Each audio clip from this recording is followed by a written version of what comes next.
Welcome to A Sound Constitution with Mahir, Sharon, Katie, and Brandy on 101.7 CHLY Radio. We are third-year nursing students at Vancouver Island University in Nanaimo. We're here working to demystify health issues in and around your community. Bringing you evidence-based information about your healthcare options. This information is for educational purposes and does not replace the advice of your primary healthcare provider. We would like to acknowledge that we are on the traditional territory of the Nanaimo First Nation. Good morning, listeners. I'm Brandy, and today Mahir and I are going to talk about a really important component of well-being, that is mental health. We're going to share some facts about mental illnesses, touch on some social determinants of health that contribute to mental well-being, talk a bit about stigma and discrimination, and look at some ways to reach out to people when working through mental health challenges. Our field team this week also has a great interview lined up with one of our own professors at VIU, Lee Blaney, who has a PhD in nursing and specializes in psychiatric and mental health nursing. Now we're going to talk about why this is important.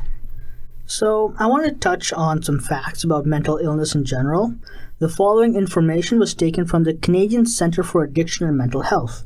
Each year, 1 in 5 Canadians experience a mental health or addictions problem, and by the time Canadians turn 40, half of them have had or have a mental illness.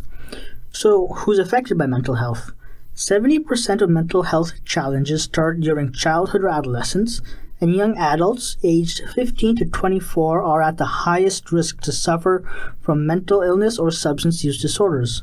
In Ontario, 34% of high school students show some level of moderate to serious psychological distress, and these include symptoms of anxiety and depression. Men have higher rates of addiction than women, but women have higher rates of mood disorders and anxiety disorders. Mental health and physical health are highly interconnected. People with chronic, long-term physical illnesses, such as chronic pain, are significantly more likely to experience mood disorders. And the opposite is also true. People with long-term mood disorders are at a higher risk of developing physical illnesses. Canadians in the lowest income group are the most likely to suffer from a mental health challenge. You know, Mahir, based on those facts, there are a number of social determinants of health that correlate with mental health. Clearly, poverty is a factor if lower income equates to a higher probability of mental health challenges. You also mentioned that a large number of mental health disparities start at a young age, which speaks to the importance of healthy child development. And the differences in prevalence of specific types of mental health problems between men and women tells us that gender plays a role in our mental well-being. The connection between mental and physical health leads me to think about the social determinant of individual health practices, and more specifically, coping strategies.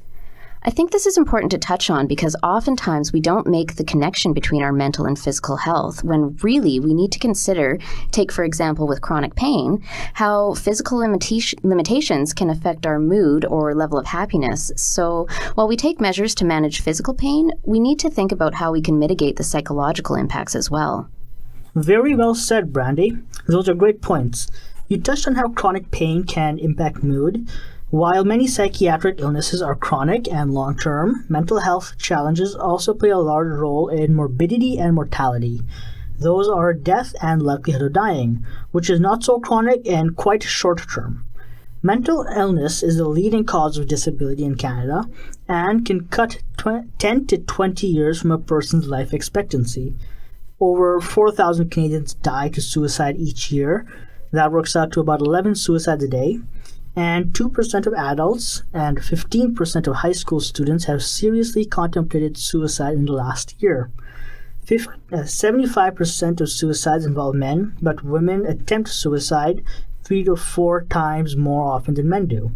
In 2012, 15% of deaths in children aged 10 to 14 were due to suicide, 29% in youth aged 15 to 19, and 23% in youth aged 20 to 24. And First Nations youth are 5 to 6 times more likely to die to suicide than non-Aboriginal youth. Suicide rates for Inuit youth are 11 times the national average. So again, we're looking at gender and healthy child development, though evidently culture is also a contributing factor to mental health. I agree. It's been on the news lately that a lot of remote Aboriginal communities, the suicide rates are much higher than the rest of the country. Remote communities also have limited access to healthcare, so let's see how mental illness impacts access to healthcare. Only about 50% of Canadians experiencing a major depressive episode get adequate care. 1/3 of Canadians who report mental health challenges say their needs are not fully met, and about 75% of children with mental health challenges don't access specialized treatment services. Now, I have to wonder if these numbers are due to a lack of services or accessibility to services, and how different mental illnesses might affect a person's ability to actually seek out help. I know here in Nanaimo we have mental health resources available, like the psychiatric emergency at the hospital, the 24-hour Vancouver Island crisis line, or there's the crisis counseling walk-in clinic at Brooks Landing. But I also know how difficult it can be to not only recognize mental health challenges in ourselves, but also accept that we might actually need help to overcome these challenges. Great point bringing up the local community services. Mental health also has a major cost on our communities and our societies. $51 billion per year is the estimated economic burden due to mental illness. This includes healthcare costs, lost productivity, time taken off of work, and a reduced quality of life. Unemployment rates reach 90% for those with severe mental illness, and 500,000 people per week are unable to work due to mental health challenges. Mental health patients account disproportionately for healthcare costs. High mental health costs can incur more than 30% of costs related to other high-cost patients. And the cost for disability leave related to mental health challenges is double than that of physical illnesses. Those numbers were truly incredible, Mihir, and they really speak to the significance of mental health. Up next, here's a song called Soul Run by Canadian soul, rhythm, and blues singer Tanika Charles.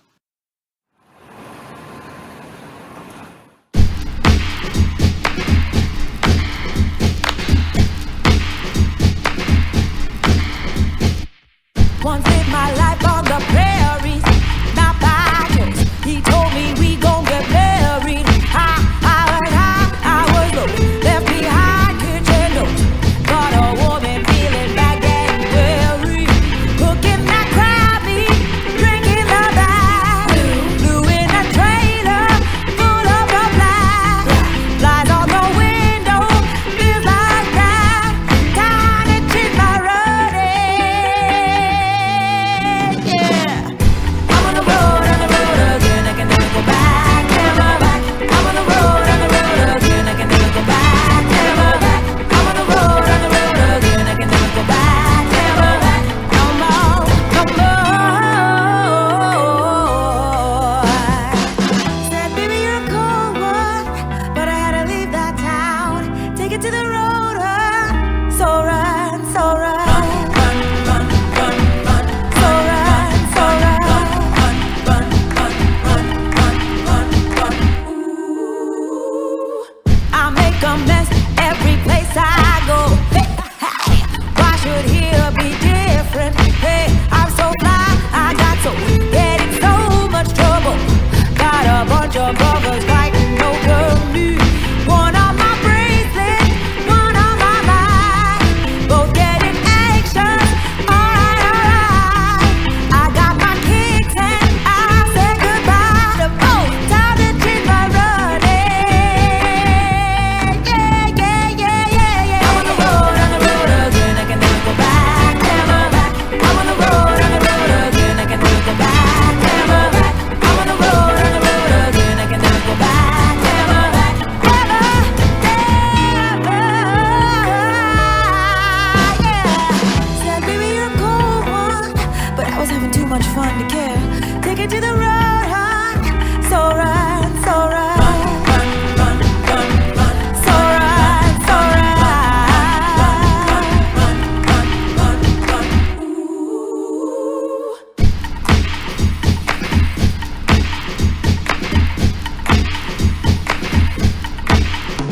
I'm leaving, ooh. I'm leaving, ooh. I'm leaving, ooh.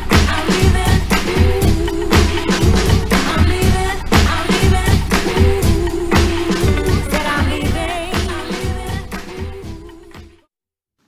That was Soul Run by Tanika Charles. If you're just tuning in, you're listening to A Sound Constitution on 101.7 CHLY, and today we're talking about mental health. Now, let's check in with our field team and see what people in the community have to say about the subject. Hey you! Who, me? Yeah, you! We want to hear what you have to say, because Your opinion matters!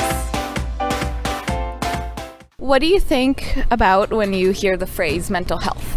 Usually with mental health, people assume that it's all negative. Depression, things like schizophrenia, people see the negative.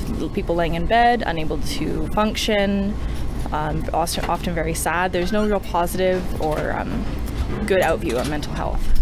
So I kind of associate it with, I guess, stress, depression, just kind of those, illnesses that are more associated with university students, I guess anxiety. Depression. Yeah.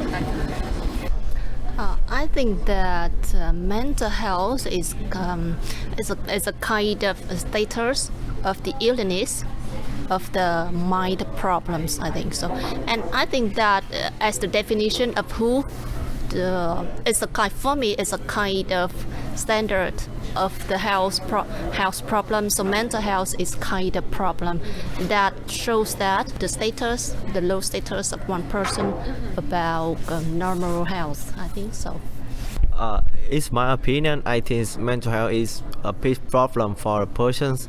I have a friend, so she always to focus on the Facebook, in the cell phone. And so many days she get a problem with the mental health. So, and when I hear about it, I feel very worried. So, oh my God, what problem with you like that? What do you think about medications to treat mental illness, and what do you know about them? I don't know much about the medications for mental illness. I know that people often don't agree with medicating, and it can affect someone's ability to get a job or care for children if they are medicating or self-medicating with things that aren't approved, like marijuana. To medicate yourself is taking care of yourself, and it's something that people need to do, especially if you know that it's something to help. So I think, it's a good option, but it should be used in tandem with some kind of counseling or alternative therapy, I guess. Actually, I think that the person who had problem with the mental health, that means that they are in the status of unbalance in life, especially in the behavior, something like that. Because I think that they have something wrong or mislead in life. They cannot identify what is right, what is wrong, what is true, what is untrue, and sometimes they look at the things of life in a very negative way, and also affected by something vaguer in their mind. So I think that for me, I think that there are different ways to have those people. But first, we must fight down first their lifestyle, their issues, their problems, what they are facing with things in life. Are they spending something pressure or something difficult in their life, or even in their childhood? Did they have any problems? Because for some persons, their past, their childhood, or everything can affect them for later. Yeah. So for one person who want to help, for the person who have the mental health, at least we should have enough time to listen them, to understand them, and to know the core problem of that person. And what do you know about schizophrenia and other mental illnesses? I don't know much about schizophrenia. I don't have any friends or family that I know who suffer with it. All I know is from what you see on TV, which is often exaggerated and not shown in a good light. Other illnesses such as depression or bipolar are more popular, and it's easier to understand how people cope with them and how they're not that difficult to live with when you know someone personally who is dealing with that. I have heard some people talking about this. I haven't yet witnessed any real case, but my friends who work in the hospital, and he also told me that there are some cases of the schizophrenia, and for those persons, they often hear a lot of noise, a voice in their mind, and so for me, I think that might be the status of the soul stress of life of one person in terms of mental. Of course, we can't believe or don't believe because we don't experience their feeling, so we cannot justify it's right or wrong. Yeah, it's my acquaintance about schizophrenia. So I think that this is the mental illness about problem with friends. So some people they get problem with his friend, so they just stay alone, don't go out, don't communicate with the other, and it's my marriage. I have a friends, he got problem with this illness.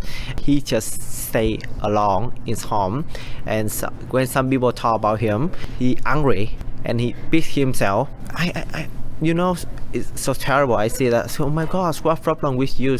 At a normal day you just normal, but why today you do this the strange actions? Well, I see so terrible for him. I feel so sorry. So schizophrenia, not too much. It's kind of based off of like the news, media kind of stuff, so biased to an extent. Otherwise, just kind of secondhand stuff. Yeah. Can people with mental illness live a healthy, happy life? How or why not? I think that they can. I think that everyone can live a healthy, happy life.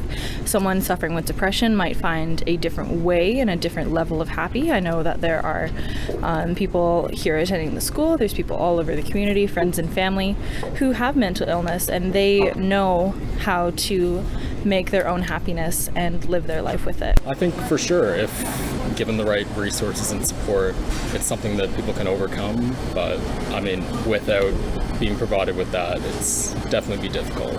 Surely that the person who has the mental illness is difficult to have a happy life. It's a kind of illness. No one illness live happily. I'm sure just a healthy person, they will have a happy life. Actually, I think that we should let them work in the communities in there, so they can meet the others and they get the situation with them, and so they can study how to pass this problem by individual. It's better than the other help them to do that. If they do that by themselves, step over step, they can do that. Yes, what the best way we should to do with them is we guide them, motivate, and the best way to let them in the community, their community, so they can do it by themselves. And we always follow by step over step. Just follow as a guide and just talk, keep quiet. Yeah, keep working. Yeah, you can get your destination.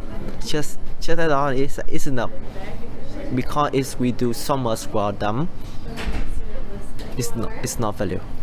If you're just tuning in, you're listening to A Sound Constitution on 101.7 CHLY. Today we're talking about mental health, and those were the thoughts of members in our community. It sounds like people have given a lot of thought about the issues surrounding mental health and mental health awareness. So now I want to touch on stigma. Most of the following information was taken from the University of Toronto and the Canadian Mental Health Association. So, what is stigma? Stigma is the popular or socially accepted prejudices and stereotypes that disadvantage and exclude groups or individuals. This social exclusion is due to perceived or real attributes such as race, gender, or health. These negative stereotypes create barriers to economic, political, and social services and activities. Did you know research has shown that people with mental health challenges face more stigma than those with physical illnesses, and that people with mental health challenges are more likely to be blamed for their health problems? According to the Canadian Mental Health Association, many people with mental health challenges and mental illness report that others' judgment is one of the biggest barriers they face to living a complete and satisfying life. This is because stigma can lead to discrimination. Whereas stigma is a negative stereotype, discrimination is unfair or unjust treatment due to a person's attributes. Studies have shown that our media plays a big role in public opinions, and people with mental health challenges are often depicted as dangerous, violent, or unpredictable. News outlets sensationalize violent acts by those with mental health challenges, and the entertainment industry frequently includes negative images and stereotypes related to mental health challenges. These factors have been strongly linked to the general public's fear and misunderstanding. So, Mahir, what impact do these negative public attitudes have? Well, the consequences are very significant. Stigma related to mental health challenges has been used to excuse bullying. People are denied housing, health insurance, and jobs. This can lead to self-stigma. Just to clarify, self-stigma is when we internalize stereotypes, and in the case of mental health challenges, we begin to genuinely believe that there is something wrong with us, we're unloved, or even unworthy of friendships, love, and other aspects that are critical to happiness. That's right. Stigma can also keep people from seeking help. They might be scared that if the people close to them know, then their relationship will deteriorate. Friends won't want to be their friends, and family will avoid them. They might feel that their doctors will say, "It's all in your head," or "You're wasting my time with this." It's important to know that mental health is a very serious issue. If someone passes off mental health challenges like it's nothing, that's not a reflection on the person with mental illness. There are people who can and will support you, people who will be there for you. Your friends and family will not abandon you. We'll get into resources later.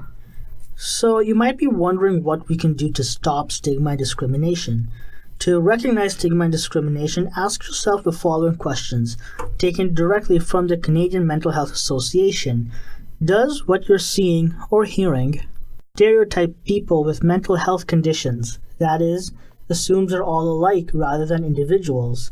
Trivializes or belittles people with mental health conditions and or the condition itself? Offends people with mental health conditions by insulting them? Or patronizes people with mental health conditions by treating them as if they were not as good as other people? If the answer to any of these is yes, then speak up. Call someone out if they're showing stigmatizing attitudes or discrimination. Call or write to the publisher of a newspaper or book or magazine. Write an email to the radio station or producer or advertiser.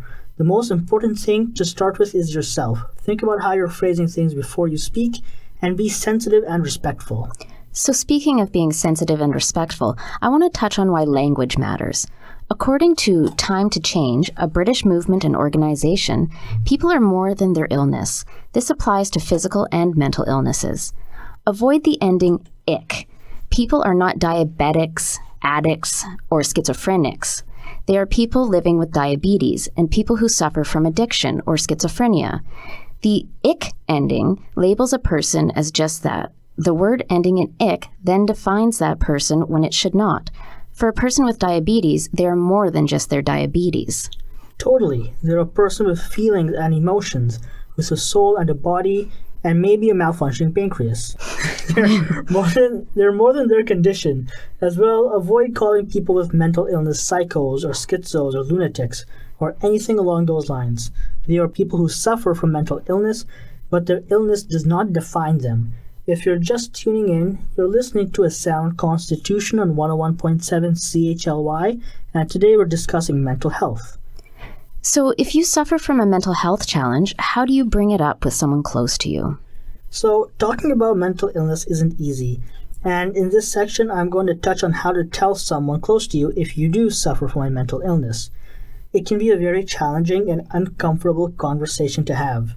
This information was taken from headsupguys.ca. They're a resource based out of UBC and developed with support of the Movember Foundation. While I'm speaking in the context of depression, this applies to many mental health challenges. So first, if you Google how to help a friend with depression or mental illness, you'll get over 1 million results. One thing this shows is that you're not alone, and people want to help you. People have research on how to help friends and family, and no doubt your friends and family will support you too. There are roadblocks that people with depression and mental illness face when wanting to talk about it. You might want to try and solve it on your own, but as Heads Up Guys puts it, trying to battle a major health condition on your own is like trying to push a boulder up a mountain by yourself. Without someone to back you up, the thing is likely to run you over. Mental health challenges are more than just something you can fix independently. They're a complex imbalance of hormones in your body, not something you can fix alone.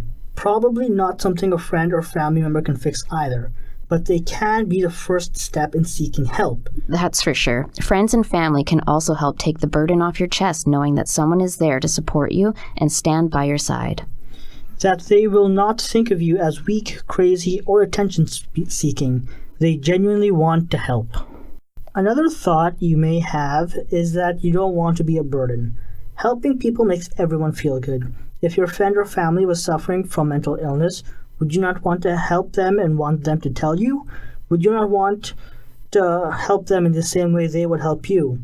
Those around you want to help you. The same way a friend would not be a burden on you, you will not be a burden on your friend or your family. You might also be thinking you don't want to look weak or crazy. In the same way diabetes or high blood pressure is caused by something not right in your body, mental illness is too. Mental illness is not just in your head, it's a complex imbalance of the chemistry in your body. There is nothing weak or crazy about mental illness. I've had many close friends with severe and serious mental health challenges, and it's those people who I look to as examples of strength, resilience, and overcoming adversity. It's these friends who have inspired my passion for mental health and helping those who face mental health challenges. So, who can you talk to? Think of someone you are comfortable with, someone you trust and who is likely to understand and take your situation seriously. Some examples include a close friend or partner, a family member such as a sibling, parent, or cousin, someone you know who has experience with mental illness, or someone you may have helped in the past. You might find they're happy to return the favor. Coaches, counselors, or teachers are also good places to start. Once you find someone you feel safe talking to, the next step is starting the conversation. Find a time and place that's comfortable for you. It doesn't need to be an intense sit-down session. You could go for a walk or grab a coffee. The conversation can also happen through text or instant messaging if that's more comfortable for you. The conversation also does not need to be perfect.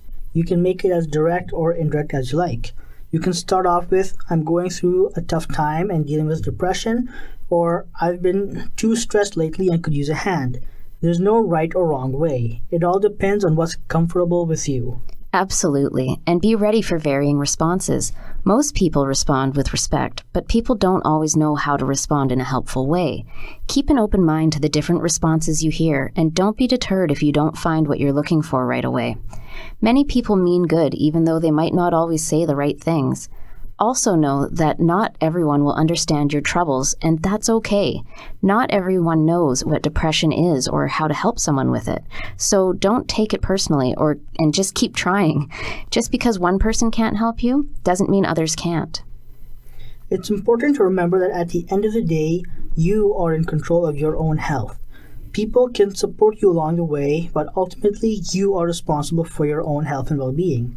An analogy I've heard before is that if you break your leg, your friends and family will be willing to drive you to the hospital, but if you don't want to go, there's nothing they can do. Lastly, remember to show your appreciation, even if it wasn't what you were looking for. It's always good to show thanks. So true, Mahir. Now here's a song about a guy who really just needs someone to listen. Some of you may remember the song Blue by Eiffel 65 off of their 1999 album, Europop. Yo, listen up, here's the story about a little guy that lives in a blue world. And all day and all night and everything he sees is just blue. Like him, inside and outside. Blew his house with a blue little window and a blue Corvette. And everything is blue for him and himself and everybody around. Cause he ain't got nobody to listen. I'm blue, da-ba-dee, da-ba-die, da-ba-dee, da-ba-die, da-ba-dee, da-ba-die, da-ba-dee.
That song was called Blue by Eiffel 65. You're listening to 101.7 CHLY, and this is A Sound Constitution. Today we're talking about mental health.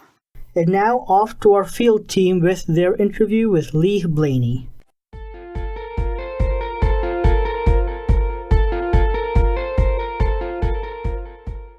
Okay, so now we're going to do our interview with Lee. Lee, if you want to just introduce yourself. Sure. My name is Lee Blaney. My background is in mental health. Primarily, I've got about a 30-year career in nursing. I'm a faculty member at Vancouver Island University in the BSN program.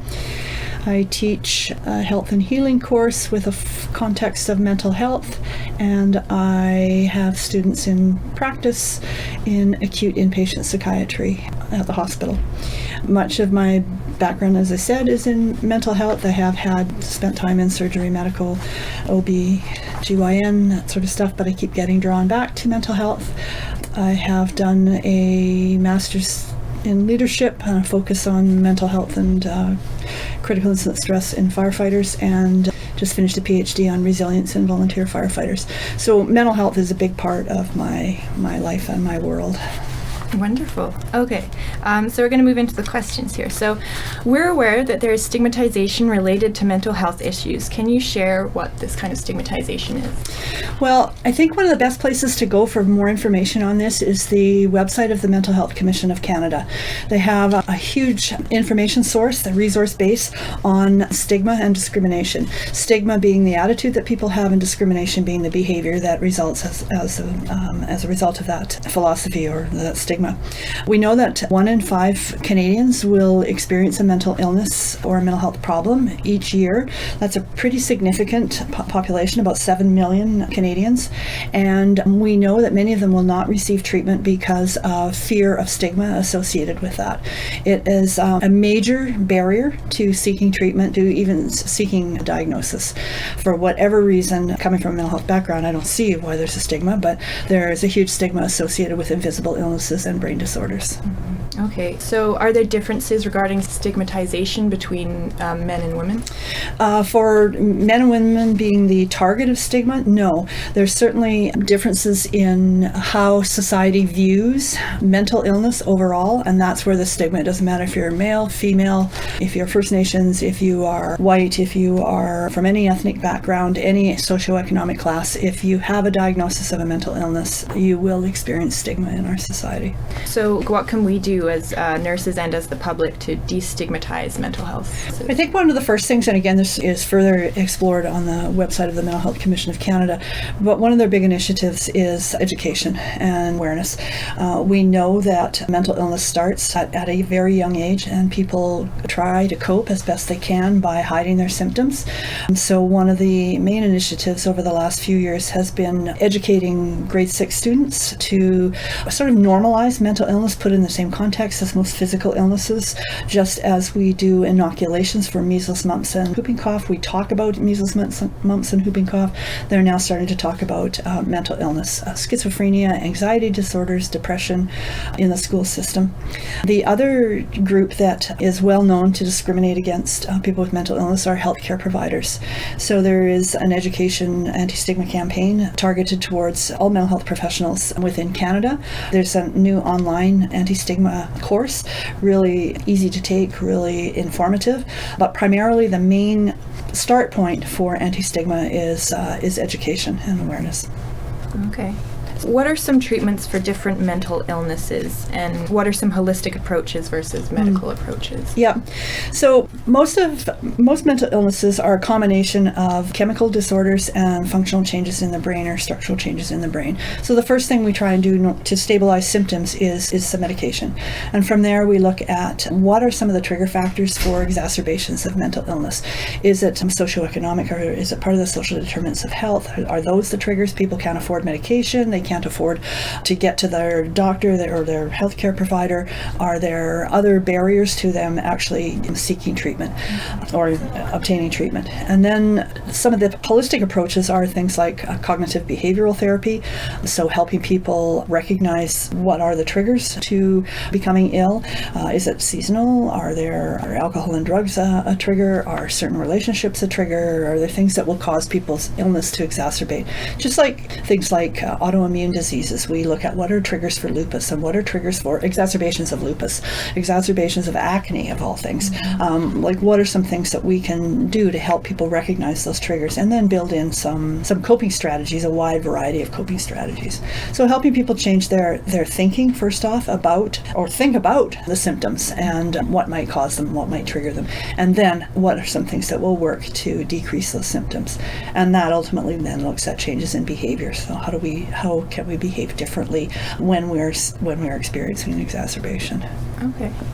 So how does Nanaimo specifically deal with mental health in our community? What are we doing well, and what could we improve on here? We can always improve on mental health services. We know that only about 7% of healthcare funding at a local, provincial, and national level goes towards mental health. And yet mental illnesses or mental health problems contribute to over 60% of hospital admissions and cost many more millions of dollars than any of the physical illnesses. So first off, we need to acknowledge that there is real imbalance in resourcing, funding, and programs, those mental health services. Within Nanaimo, we have fairly innovative programs. Many of them are funded by VIHA, but the folks that are leading them, particularly those for people that have what we referred to previously as chronic mental illnesses, so things that will be with people for most of their lives, schizophrenia, bipolar disorder, depression, anxiety, that kind of thing. We have program managers here who have come up with some very innovative programs. Case management being an approach that they take, so remaining in touch with people for longer periods of time, supporting them as long as they need support for education around their illness, peer support networks. We've got developing strength in that particular resource in the Nanaimo area, similar to peer support networks that we have for breast cancer and cancer survivors, that kind of thing. We also have better access to walk-in services for mental health. Many of the doctors' clinics, the physicians' clinics in town have sort of a mental health component to it, but we also have walk-in, drop-in at Brooks Landing here in Nanaimo, and we are starting to have better access to addiction services over on Barron's Road. So there are things that we're trying to decrease the barriers to access, but funding is a huge piece of it, and we lack funding to move quickly, and we lack funding to move in depth. One of the big things with addictions, everyone knows we have an opioid crisis, public health emergency happening right now, and we've got some services in place to look at dealing with people as they're overdosing, overdose prevention sites. We've got education around don't use drugs, but the one thing that we're lacking are treatment beds. We do not have any treatment. We have nowhere near the treatment beds that we need. We're very limited to people that can actually go to treatment. It's a 28-day government-funded treatment program, whereas best practices internationally says you require much more than 28 days of residential treatment in order to change attitudes, behavior, detox, change attitudes and behaviors. So can people with mental illness live a happy, healthy life, and how or why? Well, I think that, we need to really reframe how we think about mental illness. It is no different. Mental illnesses are brain disorders, and they're no different than liver disorders or heart disorders or endocrine disorders or anything like that. They have periods of exacerbation where the symptoms are very, very active, and they have long periods of remission. When people are comfortable seeking help early in these disorders, we can usually get a treatment process in place fairly quickly and fairly effectively where it minimizes those exacerbations. Because of the stigma and the lack of resources, people struggle on their own for long periods of time with their symptoms, and the longer they're entrenched in their symptoms, the harder it is for them to come out of those symptoms, because it starts to affect all aspects of their life. It impairs multiple domains in their life: their ability to go to school, to earn a living, to have housing, to engage in social relationships, all of that stuff. So I think one of the biggest things to keep in mind is that, yes, recovery is possible. Recovery means that there are long periods of one example of recovery is that there are long periods of remission, and that's seldom the first thing that we think of when we think of someone with a mental illness. We usually think of some kind of maniacal person wandering about the street with an axe or something like that. That is so very rare. The majority of people in this community up and down Vancouver Island who have a mental illness are living with that mental illness in reasonable safety and security, experiencing happiness and health within their lives. just like we would when we have cancer. We go through treatment and we're in remission, and we hope that we don't have an exacerbation. So is it like you have a mental illness or you don't, or is it a spectrum? Like, is it black and white or gray? Pretty gray, because these are invisible illnesses. We don't have as good imaging resources that we have for something like for CT, MRI, and we can't see the chemical changes that are occurring in depression. Sometimes in schizophrenia we can. Sometimes with bipolar we're starting to be able to, but generally it's very hard to get that diagnosis, and we rule out a lot of other things before we actually come to a diagnosis of mental illness. So I think that one of the main issues is that no, it's not black and white, but the reason that it's not black and white is that science and research has not kept up with the need to develop better tools to help us diagnose.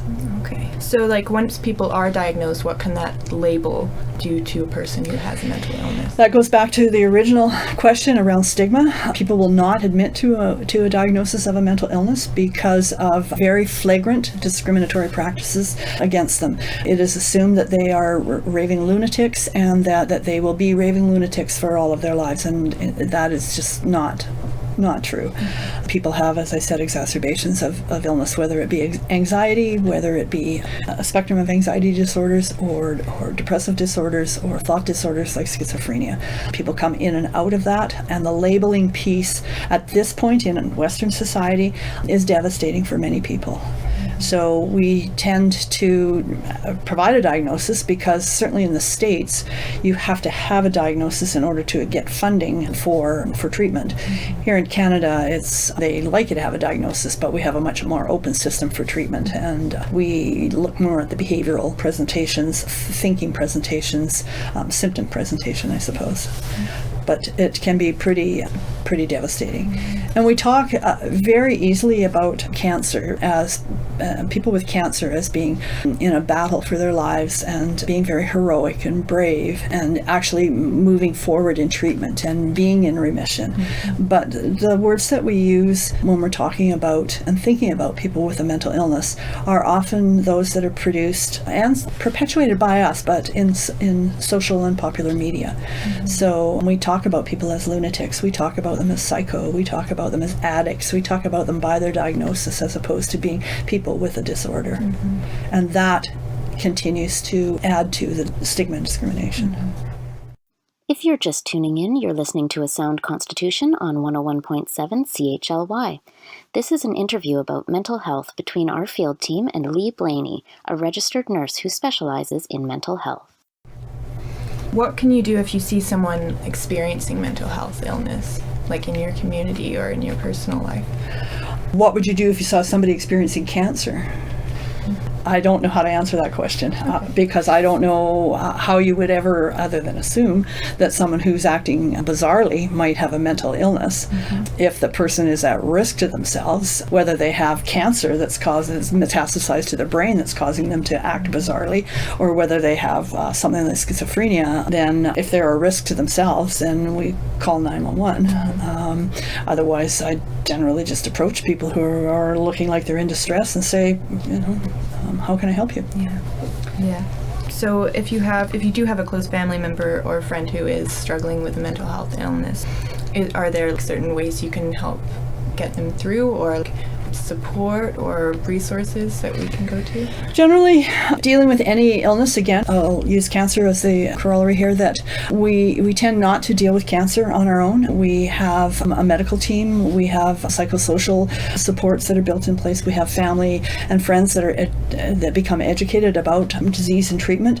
The same holds true for someone with mental illness. And if you suspect that a family member has mental illness, there's lots of resources to call, to go online, and to have that confirmed is usually a visit to the doc or or Brooks Landing to the walk-in clinic.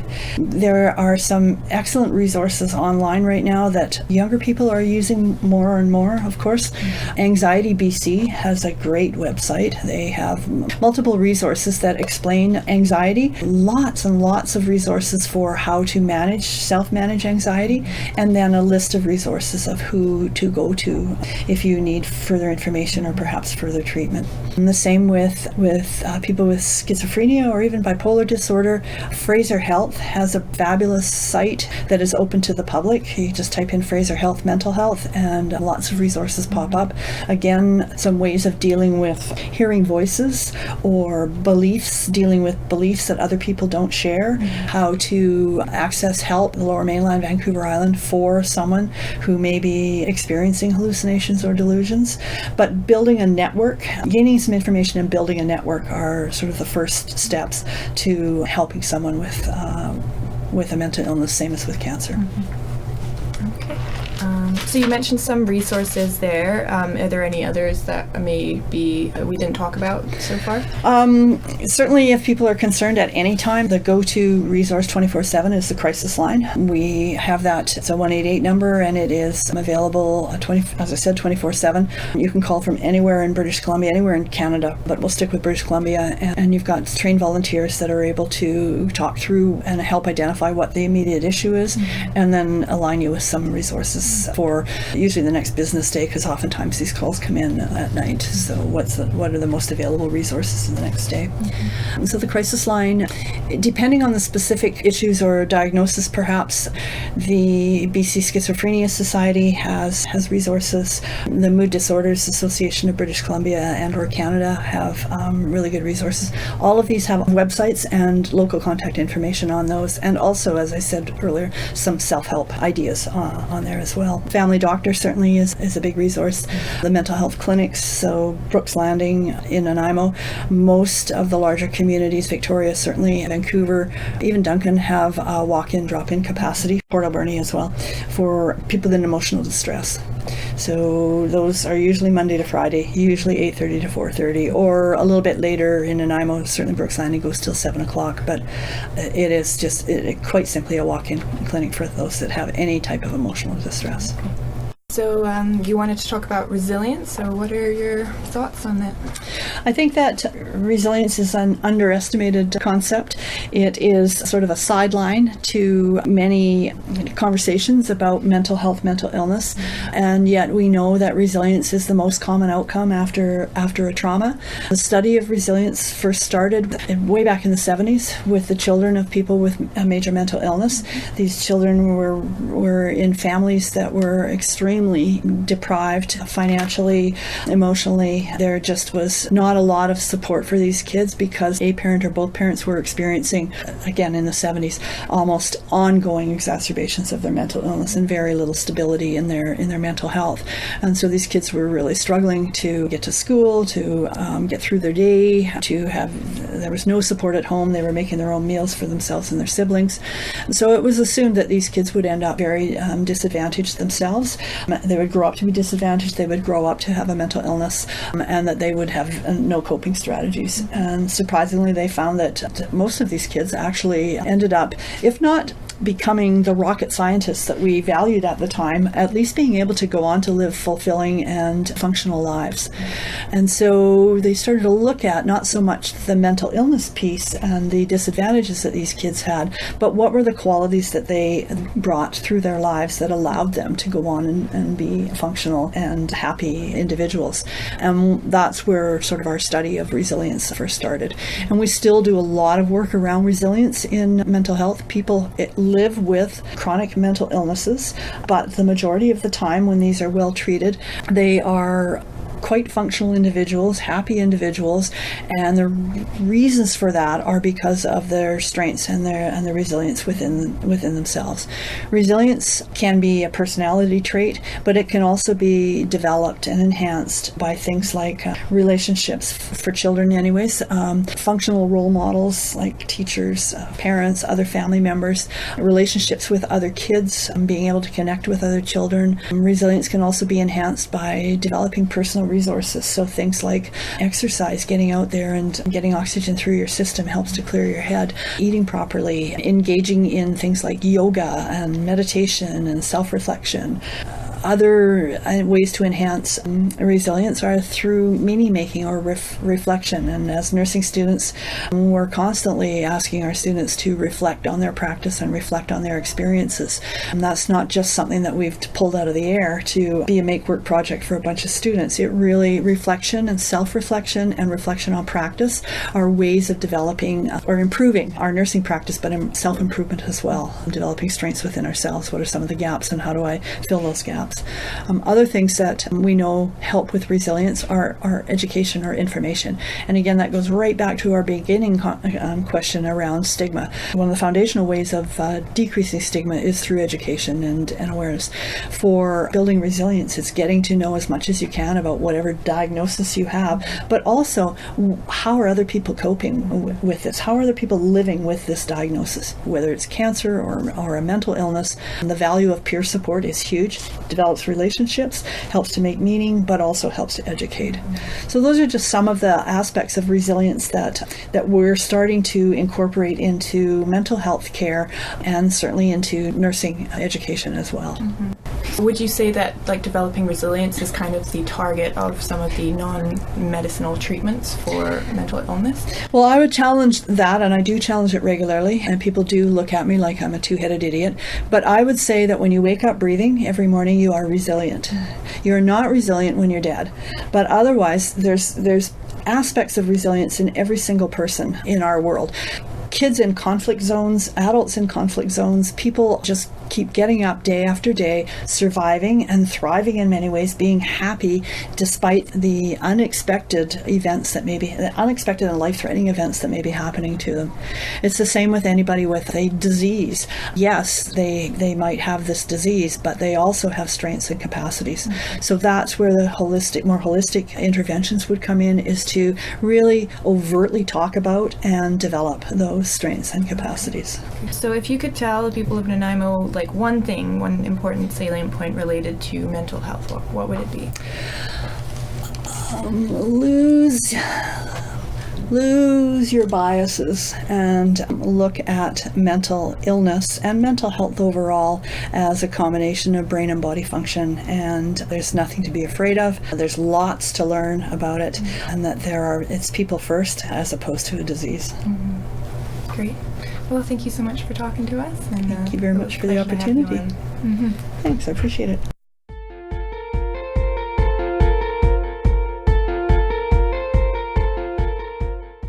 Thank you, Katie and Lee, for all the great information. As we heard from Lee, education is imperative to reducing stigma and increasing awareness about mental health. And as Lee also reiterated, many mental illnesses begin to develop early in life, so healthy child development is a social determinant of health that we really need to recognize and start mental health education early to help people develop resilience and lead happy, healthy lives. Before we end off, I want to share some useful resources. You can call 811, a telephone line managed by HealthLink BC and the BC Ministry of Health, which operates under the Ministry of Health. 811 is a health information and services phone line where you can speak to a nurse or pharmacist 24/7. Heads up, guys, a UBC-based resource about men's health, but the mental health information is applicable to many situations.